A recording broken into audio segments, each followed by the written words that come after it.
ব্যক্তিগত গাড়ির ড্রাইভারের বেতন সর্বোচ্চ কত হতে পারে? এই প্রশ্ন করার কারণ নিচের কথাগুলোতেই পেয়ে যাবেন। ছবির মানুষটির নাম সৈয়দ আবেদ আলী। পেশায় ছিলেন বাংলাদেশ কর্ম কমিশন পিএসসি চেয়ারম্যানের গাড়ির ড্রাইভার।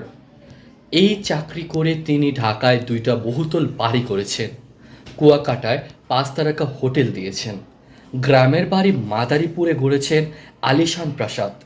তার ছেলে মার্সিডিজ গাড়িতে চলাফেরা করেন, লাক্সারি লাইফ লিড করছেন। তা সোশ্যাল মিডিয়ায় শো আপ করছেন। 5 ওয়াক্ত নামাজ পড়েন। কাজের ফাঁকেও নামাজ মিস হয় না।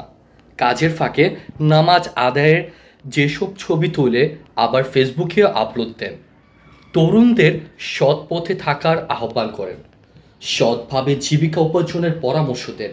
কিন্তু পদ্মার পেছনে আসল গল্প হলো এই লোক এবং তার চক্র গত 10 বছর ধরে বিসিএস সহ সরকারি চাকরির পরীক্ষায় প্রশ্ন ফাঁস করে আসছেন। বিসিএস সহ এখন পর্যন্ত অন্তত 30টি সরকারি চাকরি পরীক্ষায় প্রশ্ন ফাঁসের খবর বেরিয়ে এসেছে চ্যানেল 24-এর অনুসন্ধানে। পিএসসির পরিচালক, উপপরিচালক এবং চেয়ারম্যানের গাড়ির ড্রাইভার এই আবেদ আলীনের চক্র 2 কোটি টাকার বিনিময় করত বিসিএসের মতো সবচেয়ে সিকিউরিটি এক্সামের প্রশ্ন ফাঁস। যে বিসিএস পরীক্ষার জন্য লাখ লাখ ছেলে মেয়ে দিনরাত এক করে লাইব্রেরিতে পড়ে থাকে, অথচ সে সোনার হরিণ চাকরির প্রশ্ন কোটি টাকার বিনিময় আগেই পেয়ে যান কেউ কেউ। How it possible? How it is possible? চাকরির সব পরীক্ষায় প্রশ্ন ফাঁস।